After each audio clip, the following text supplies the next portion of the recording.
Página 69. La historia empieza en Same, por Samuel Noah Kramer, 1956. Capítulo 13. Filosofía. La primera cosmología. Todas las creaciones que hemos enumerado y analizado en las páginas que anteceden se refieren a la organización, a las técnicas, a las instituciones sociales, en fin, a todo lo que se sitúa a nivel del hombre. Pero, igual que los demás pueblos, los sumerios se interrogaron sobre aquello que visiblemente sobrepasa los límites humanos, es decir, el universo que nos envuelve. Y los textos a que nos referiremos de ahora en adelante serían, en parte, inexplicables para el lector si éste no recibiera previamente algunas aclaraciones sobre las ideas y las creencias de los sumerios respecto al universo. ¿En qué entidades místicas creían los sumerios? Los sumerios no lograron elaborar una verdadera filosofía, en el sentido que damos actualmente a esta palabra. Jamás tuvieron la idea, por ejemplo, de que la naturaleza fundamental de la realidad y del conocimiento que de ella tenemos pudiera suscitar ningún problema. Por eso no crearon prácticamente nada análogo a esta parte de la filosofía que se designa corrientemente hoy en día con el nombre de criteriología o crítica del conocimiento. No obstante, los sumerios reflexionaron y especularon sobre la naturaleza del universo, sobre sus orígenes, y aún más sobre su organización y modo de funcionar. Existen buenas razones que permiten suponer que durante el tercer milenio ADJ se hizo su aparición un grupo de pensadores y de profesores quienes, para responder a estos problemas, habían construido una cosmología y una teología tan inteligentes y convincentes que quedaron, gozando de un inmenso prestigio, en una gran parte del Próximo Oriente antiguo. Estas especulaciones sobre lo cósmico y lo divino, sin embargo, no las encontramos en ningún ejemplar de la literatura sumeria formuladas en términos filosóficos explícitos y expuestas sistemáticamente. Los filósofos sumerios no habían descubierto este instrumento primordial del conocimiento que es nuestro método científico actual, fundado sobre la definición y la generalización. Tomemos, por ejemplo, un principio metafísico relativamente sencillo, como el de la causalidad. El pensador sumerio, a pesar de que podía ser tan consciente como cualquiera de nuestros filósofos contemporáneos de la eficacia concreta de este principio, jamás tuvo la idea ni sintió la necesidad de formularlo como nosotros en una ley general y universal. Todo efecto tiene una causa. Casi toda nuestra información concerniente al pensamiento filosófico y teológico de los sumerios debe ser extraída, aquí y allá, de las diversas obras literarias, especialmente de los mitos, los cuentos épicos y los himnos, para después aunar los diversos elementos en una doctrina coherente, por nosotros. Ahora bien, extraer la filosofía sumeria de esas narraciones míticas y de esos cánticos no es tarea fácil, ya que estos documentos proceden de una mentalidad totalmente distinta de la de nuestros modernos metafísicos y teólogos, y muy a menudo representan los antípodas del pensamiento racional. Los autores de los mitos, o, tal como nosotros los llamamos, los mitógrafos, escritores y poetas, tenían como principal propósito, como propósito esencial, diríamos, la glorificación y la exaltación de los dioses y de sus hazañas. Al contrario de los filósofos, su objetivo y su preocupación no eran la búsqueda de la verdad. Daban por adquiridas definitivamente y por indiscutibles las nociones corrientes de la teología y de la filosofía de su tiempo, sin cuidarse de sus orígenes ni de su evolución. Lo que ellos querían era componer narraciones poéticas que girasen alrededor de los dioses y que explicasen una u otra de esas nociones de manera agradable y seductora, animada y divertida. Prescindían de pruebas y de argumentos. Deseaban, simplemente, contar un cuento que provocase la emoción más que otra cosa.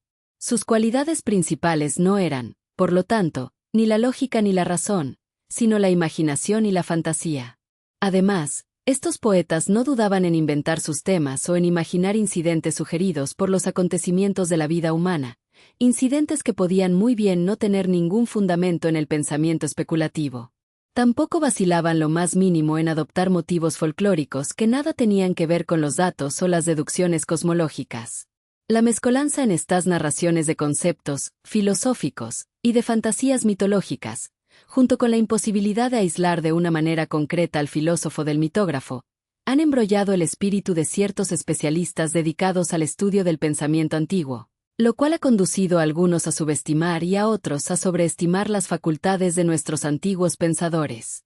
Efectivamente, Los primeros han pretendido demostrar que los sumerios eran incapaces de razonar con lógica e inteligencia en los problemas universales.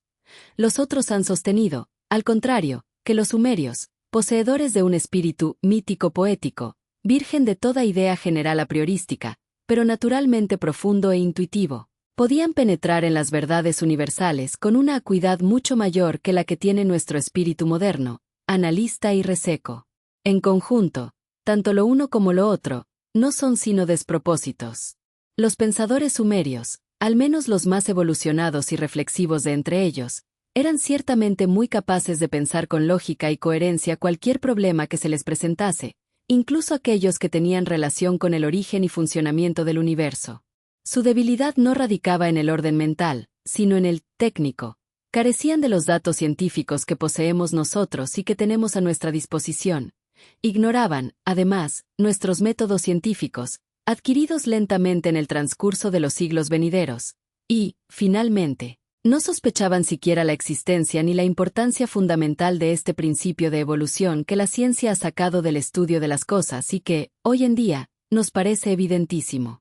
Es muy posible que, en un futuro no muy lejano, la acumulación continua de nuevos datos y el descubrimiento de nuevos instrumentos y nuevas perspectivas intelectuales actualmente ignoradas o hasta inesperadas, puedan poner en evidencia las limitaciones y los errores de los filósofos y de los hombres de ciencia modernos. Quedará siempre, no obstante, esta diferencia importantísima. El pensador moderno, escéptico frente a cualquier respuesta absoluta, está generalmente dispuesto a aceptar el carácter relativo de sus conclusiones. El pensador sumerio, al contrario, estaba, según parece, convencido de que el concepto que él tenía de las cosas era absolutamente correcto, ya que él sabía exactamente cómo había sido creado el universo y cómo funcionaba. De modo que, si desde los sumerios a nosotros se acusa un progreso, será principalmente en la circunspección del conocimiento y en la conciencia de la inmensidad y de la dificultad de los problemas filosóficos. Los pensadores sumerios parten de datos que, si bien no puede decirse que sean científicos, son, en cambio, relativamente objetivos y concretos, es decir, se basan en la apariencia que revestían a sus ojos el mundo y la sociedad en que vivían. Para ellos, el universo visible se presentaba bajo la forma de una hemisfera, cuya base estaba constituida por la tierra y la bóveda por el cielo. De ahí el nombre con que designaban al conjunto del universo. Anki, el cielo-tierra.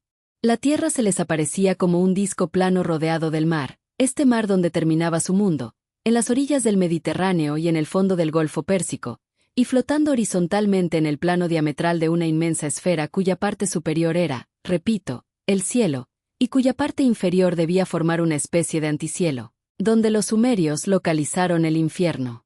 Ignoramos la idea que podían hacerse de la materia de que estaba compuesta esta esfera. Si tenemos en cuenta que el nombre que los sumerios daban al estaño era metal del cielo, podremos muy bien imaginarnos que los sumerios creían probablemente que la bóveda celeste, brillante y azul, estaba hecha de este metal de reflejos azulados. Entre el cielo y la tierra suponían la existencia de un tercer elemento, al que denominaban Lil, palabra cuyo sentido aproximado es viento, aire, aliento, espíritu. Sus características esenciales parecen haber sido, a sus ojos, el movimiento y la expansión, lo cual cuadra perfectamente con nuestra definición de atmósfera. El Sol, la Luna, los planetas, las estrellas, estaban hechos, según los sumerios, de la misma materia, con la luminosidad por añadidura. Finalmente, más allá del mundo visible se extendía por todas partes un océano cósmico, misterioso e infinito, en cuyo seno se mantenía inmóvil el globo del universo. Meditando sobre estos datos, los cuales, insisto, les parecían perfectamente objetivos e indiscutibles, nuestros pensadores sumerios se interrogaron sobre los orígenes y las relaciones recíprocas de los diversos elementos de que el universo les parecía estar formado. ¿Este universo había siempre sido así? ¿Cómo se había transformado en lo que era? Sin duda, jamás les vino la idea de que algo hubiera podido existir antes o más allá del océano misterioso que, según ellos, lo envolvía. Pero, no obstante, sintieron la necesidad de explicar de algún modo el origen de los elementos cósmicos y de establecer entre ellos un orden de sucesión, y hasta incluso de filiación. Había habido un comienzo. El primer elemento había sido el océano primordial infinito. De este océano, los sumerios hicieron una especie de causa primera, de primer motor. Y así enseñaban en sus escuelas que era del seno de este mar original de donde había nacido el cielo-tierra. Era este mar el que había procreado el universo. Divina Madre de los dioses, el agua había hecho nacer al cielo y a la tierra, y estos dos elementos habían dado, enseguida, la vida a los otros dioses. Esta cosmogonía, que al principio se confunde, como se ve, con la teogonía, no ha quedado expuesta en ninguna parte, tomada en su conjunto, por los pensadores sumerios. He dicho al comienzo de este capítulo que esta cosmogonía había sido deducida, como todos los demás elementos de su filosofía, de las narraciones compuestas por los mitógrafos. He aquí, pues, cómo conseguí reconstruirla, partiendo del poema que lleva por título, Gilgamesh, Enkidu y el infierno. He resumido la moraleja de este mito en el capítulo 23. Lo que ahora nos interesa es su introducción. En efecto, los poetas sumerios empezaban regularmente sus narraciones épicas o míticas con una breve exposición cosmológica, que no tenía relación directa con el conjunto de la obra. Así, pues, vemos que al comienzo de nuestro poema se encuentran los 5 versos siguientes. Cuando el cielo se hubo alejado de la tierra. Cuando la tierra se hubo separado del cielo.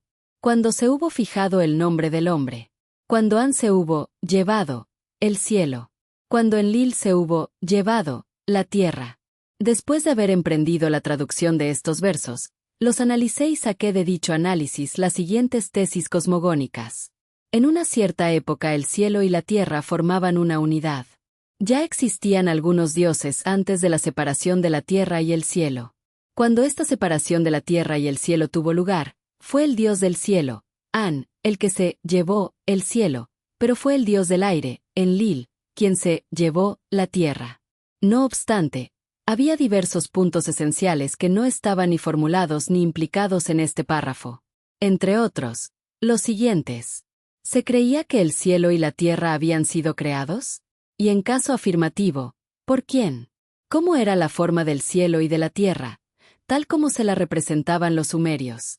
¿Quién había separado el cielo de la tierra? Me puse, pues, a seguir el rastro, y descubrí, poco a poco, entre los textos sumerios disponibles, las siguientes respuestas a estas 3 cuestiones. En una tableta que nos da la lista de los dioses sumerios, la diosa Namu, cuyo nombre se haya escrito por medio del pictograma, empleado también para el vocablo mar, primitivo, está designada como la madre que da la vida al cielo y a la tierra. Cielo y tierra eran concebidos, pues, por los sumerios como producidos y creados por el mar primitivo. El mito titulado El ganado y el grano, del que hablaremos en el capítulo 13, se inicia por estos 2 versos. Sobre la montaña del cielo y de la tierra. An engendró a los Anunnakis. De donde hay motivos para suponer que los sumerios se imaginaban al cielo y a la tierra reunidos como una montaña cuya base era la sede de la tierra y cuya cima era la cumbre del cielo. Un poema que nos explica la fabricación y la consagración del azadón, esta preciosa herramienta agrícola, empieza con la siguiente estrofa. El Señor, decidido a producir lo que fuese de utilidad. El Señor, cuyas decisiones son inconmovibles. Enlil, que hace germinar de la tierra la simiente del país. Imaginó separar el cielo de la tierra. Imaginó separar la tierra del cielo. ¿Quién fue, pues, el que separó el cielo de la tierra? Fue el dios del aire, Enlil. Habiendo llegado así al término de mis investigaciones, pude resumir la doctrina cosmogónica, elaborada por los sumerios, quienes explicaban el origen del universo de la manera que sigue. 1. En un principio había el mar primordial. Nada se dice ni de su origen ni de su nacimiento, y es muy posible que los sumerios lo hayan concebido como habiendo existido eternamente. 2. Este mar primitivo produjo la montaña cósmica, compuesta del cielo y de la tierra, aún entremezclados y unidos. 3. Personificados y concebidos como dioses de forma humana, el cielo, el dios An, representó el papel del macho, y la tierra, Ki, el de la hembra. De su unión nació el dios del aire, Enlil. 4. Este último separó el cielo y la tierra, y, mientras su padre An se llevaba el cielo, por su parte, Enlil se llevaba la tierra, su madre. La unión de Enlil y de su madre, la tierra, dio origen al universo organizado, la creación del hombre, de los animales, de las plantas y el establecimiento de la civilización. ¿Quién había, pues, creado el universo? Los dioses. Los primeros de estos dioses se confundían con los grandes elementos cósmicos, el cielo, la tierra, el aire, el agua. Estos dioses cósmicos engendraron a otros dioses, y estos últimos, a la larga, produjeron con que poblar hasta los menores rincones del universo. Pero únicamente los primeros dioses eran considerados como verdaderos creadores. Era a ellos a quienes pertenecían, en tanto que organizadores y mantenedores del cosmos, los grandes reinos en cuyo seno todo existía, se desarrollaba y se activaba. La existencia de los dioses, agrupados en un panteón, queda atestiguada por los documentos más arcaicos. Era, para los sumerios, una verdad elemental axiomática. Invisibles para los mortales, los dioses no por eso dejaban de guiar y controlar el cosmos. Cada uno de estos dioses tenía a su cargo un determinado elemento del universo, del cual tenía que dirigir las actividades según reglas bien establecidas. Al lado de los 4 dioses principales, a quienes incumbía la responsabilidad por los elementos fundamentales, había otros que se repartían el gobierno de los cuerpos celestes, el sol, la luna y los planetas, las fuerzas atmosféricas, como el viento, el rayo y la tempestad, y, en la tierra, las entidades materiales tales como los ríos, las montañas y las llanuras, los elementos diversos de la civilización, por ejemplo, las ciudades y los estados, los diques, los campos y las granjas, y hasta ciertos instrumentos y herramientas como el pico, el molde de hacer ladrillos y el arado. ¿Cómo habían llegado los teólogos de Same a este concepto? Pues procediendo por deducción, de lo conocido a lo desconocido. Su razonamiento había partido de la sociedad humana, tal como ellos la conocían, sabiendo que las comarcas y las ciudades, los palacios y los templos, los campos y las alquerías, en fin, todas las instituciones y todas las empresas de este mundo, están entretenidas, vigiladas, dirigidas e inspeccionadas por seres humanos, sin los cuales tanto el campo como la ciudad caerían en la desolación, los templos y los palacios se derrumbarían, los huertos y las granjas quedarían desiertos. De todo lo cual habían sacado en conclusión que hasta el cosmos debía de estar entretenido, dirigido y vigilado por seres vivientes, parecidos a los hombres. Pero, como quiera que el universo era mucho más vasto que la suma total de los habitáculos humanos, y su organización infinitamente más compleja, era evidente que esos seres vivientes, encargados de su custodia, debían ser a su vez mucho más poderosos y eficaces que los habitantes de la Tierra, y, por encima de todo, tenían que ser inmortales. De no ser así, a su muerte, el universo volvería a su prístino desorden y el mundo se detendría, perspectiva que no podían aceptar de buen grado los metafísicos sumerios. He aquí, pues, como, sin duda, estos últimos habían llegado a la conclusión de la existencia, naturaleza y funciones de estos seres sobrehumanos e inmortales a quienes en sumerio se designaba con el nombre de Dingir, Dios. ¿Cómo estaba organizado este panteón? Ya se ha visto el lugar preeminente que en él ocupaban ciertos dioses. En términos generales, les pareció razonable a los sumerios suponer que no todos los dioses que componían el panteón disfrutaban de la misma importancia ni del mismo rango. El dios, encargado, del pico o del molde de ladrillos difícilmente podría compararse al dios, encargado, del sol. El dios destinado a los diques y a los fosos tampoco podía ser colocado en el mismo rango que el dios gobernador de toda la tierra. Era preciso, pues, considerar la existencia de toda una jerarquía entre los dioses, comparable a la existencia entre los hombres. Y, por analogía con la organización política de estos últimos, era natural admitir que en lo alto del panteón se encontrase un Dios supremo, reconocido por todos los demás como su rey y soberano. Los sumerios terminaron, pues, por presentarse a sus dioses reunidos en una asamblea presidida por un monarca. En primera fila de esta asamblea y formando parte, como si dijéramos, de la aristocracia, colocaban, aparte de los 4 grandes dioses, a 7 dioses supremos, quienes decretaban los destinos, y a otros 50, a quienes se llamaba los grandes dioses. Para explicar la actividad creadora y directora atribuida a estas divinidades, los filósofos sumerios habían elaborado una teoría que se encuentra, después de ellos extendida por todo el Próximo Oriente Antiguo, la teoría del poder creador de la palabra divina. Para el Dios creador era suficiente establecer un plan, emitir una palabra y pronunciar un nombre, y aquí que la cosa prevista y planeada adquiría existencia propia. Esta noción del poder creador de la palabra divina es probablemente el resultado de una deducción analógica basada en la observación de lo que sucede entre los hombres. Un rey, en la tierra, podía realizar casi todo cuanto se le antojaba por medio de un decreto, de una orden, de una sola palabra salida de sus labios. A mayor abundamiento, pues, las divinidades inmortales y sobrehumanas que tenían a su cargo los 4 reinos del universo podían realizar muchísimo más. ¿Acaso también nos sea permitido pensar que semejante solución, muy fácil, en resumidas cuentas, de los problemas cosmológicos, según la cual el pensamiento y la palabra lo hacen todo por ellos mismos, haya tenido su origen en el antiquísimo sueño humano de la realización automática de los deseos y anhelos, sueño frecuente, sobre todo en las épocas de contratiempos y desastres? Igualmente, para explicar de un modo satisfactorio a sus ojos lo que mantiene las entidades cósmicas y los fenómenos de la historia de la civilización, una vez creados, en marcha continua y armoniosa, sin conflicto ni confusión, los metafísicos sumerios expusieron otra idea. Esta idea se expresa por la palabra sumeria me, cuyo sentido exacto es todavía incierto. De una manera general, esta palabra parece designar un conjunto de reglas y directrices que forman parte de las cosas de un modo, como si dijéramos, intrínseco a ellas, y que habrían sido asignadas a cada una de ellas por los dioses creadores, con el objeto de mantenerlas en existencia y en actividad, eternamente, según los planes divinos.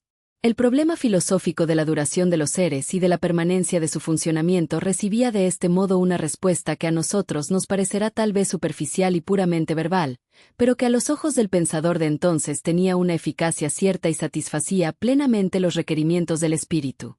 Así, pues, los sumerios consideraban el universo como un terreno reservado, en primer lugar, a los dioses.